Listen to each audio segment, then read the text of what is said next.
Standard 17 is all about learning how to solve nonlinear inequalities. We've already seen linear inequalities, like when we were finding the domain of a function that had a square root, right? We would take the inside of the square root and set it greater than or equal to 0, right? So we've done that.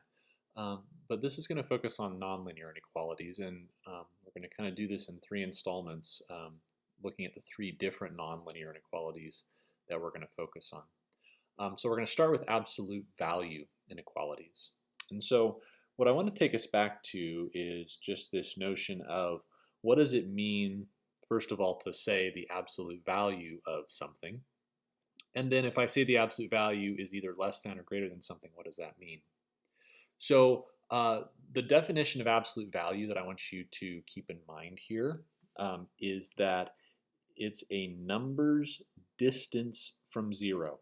Okay, that's the absolute value definition I want you to think about. So the way to take this statement and say it would be the distance of x from 0 is less than c. Okay, and with that sentence, I think this picture makes perfect sense, right? So if the distance from x to 0 has to be less than c, then I guess I could go as far away as c, but no further. Or I could go as far away as negative c, but no further. And in either direction, I'm still within c of 0, right? Or if this was like a negative 5 to 5, I'd be within 5 of 0. All right, and then of course if I put an equal to there, then I would fill in the circle instead of keeping an open circle. And then similarly, this one, right, would be the distance of x from 0 is more than c. So to make sure that you're further than c away from 0, you couldn't be anywhere in here. It would have to be after c on the positive side or lower than negative c on the negative side. So basically, when you see the absolute value of something less than a number, be thinking about this picture. And when you're seeing the absolute value of something greater than a number, be thinking about this picture. So the types of problems we're going to look at is, things like this, a little more complicated than those simple ones up above. All right, but a good habit to get into is just to draw yourself a little picture, because it'll help you understand how to set up the algebra for this. Okay, so when I say x plus 3 in absolute value is less than 4, right, I want to keep in mind that here's the picture, right? There's 0, negative 4 to 4. That would be my picture according to what we just learned above. And here's what that reminds me to do. Okay, so what it's saying is, right, this number has to be within this range. So in other words, that number, which is x plus 3, needs to be between 4 and negative 4. All right, notice once I start taking into the account actually the numbers it's got to be between, I drop out the absolute values. I'm not using those anymore. So we're saying if the absolute value of this is less than 4, then that means that number itself needs to be somewhere between negative 4 and 4. But then to finish this, I can subtract 3 from in here to get x by itself, and then I just have to subtract 3 from all the other parts of the inequality. So I get x is between negative 7 and 1. And then, of course, to write it in interval notation,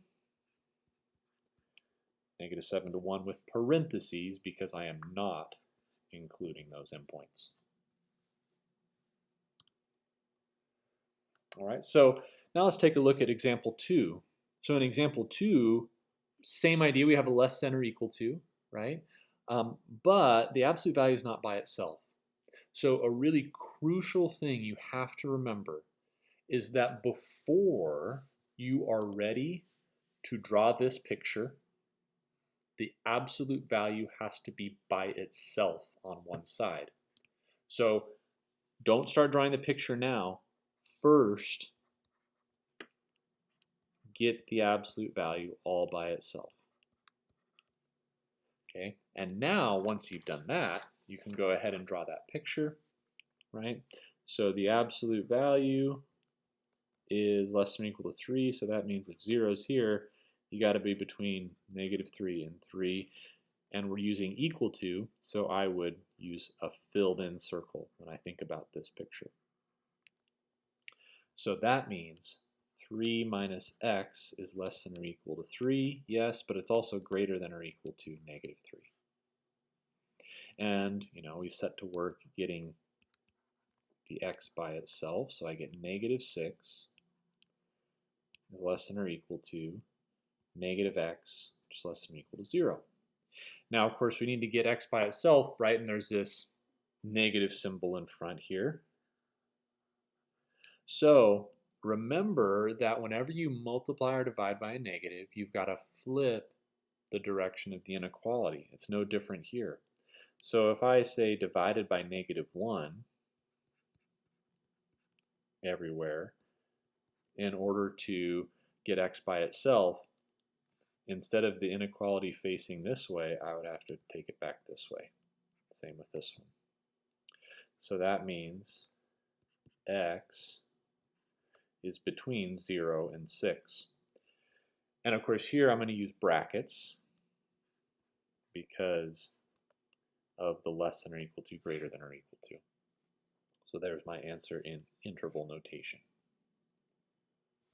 All right, now taking a look at example number 3 here. Again, we have this issue of needing to get the absolute value by itself before we can really work with it. So I'll start by adding 4 to both sides.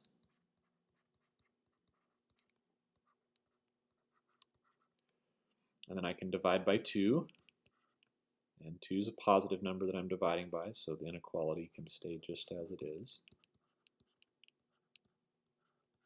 Okay, and now that the absolute value is by itself, I want to draw my picture. But remember, based upon what we talked about at the very beginning, if we're using greater than or equal to, we're still thinking about -26 and 26, but we want to make sure that the distance from 0 is greater than or equal to 26. So that means I've got to be up at 26 or higher, or down at -26 or lower, to ensure that what's in here is at least 26 units away from 0. Once I have that, I can translate these arrows into inequalities. But notice that there's 2 different line segments, right? So I need 2 different inequalities. So on the one hand, let's start with this one. This one seems easier. 4x minus 2 could be greater than or equal to 26, right? And that's what that's saying, greater than or equal to 26. But on the other hand, we're also saying that 4x minus 2 is less than or equal to -26. Okay, so we've got to have both, and I think that drawing the picture is the best way to make sure that you are writing this down properly. So here, in the greater than situation, we just have two different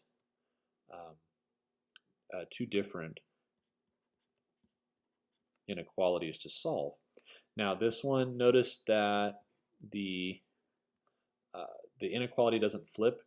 See here, I'm dividing by +4. So even though this is a negative that I'm dividing, I'm not dividing by a negative. So the inequality stays the way it is. And then here, right, 4x is greater than or equal to 28 by 4. So we end up with x is greater than or equal to 7.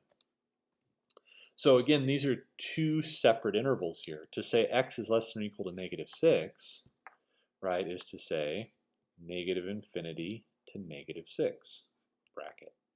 To say x is greater than or equal to 7 is to say 7 up to infinity. And so anytime we have two different intervals separate from each other, we glue them together with the union symbol. All right, so now let's take a look at one last example here. And this would be a good one just to try on your own, make sure you're feeling good about this. All right, but we know we're going to get the absolute value all by itself first. All right, we're going to divide by 3. So we have 1/3 x plus 5 in absolute value is less than 1. But then we're saying, okay, we want the stuff inside there to be within 1 of 0. So that is this picture, right? It can be anything in here. So we're saying 1/3 x plus 5 is between -1 and 1.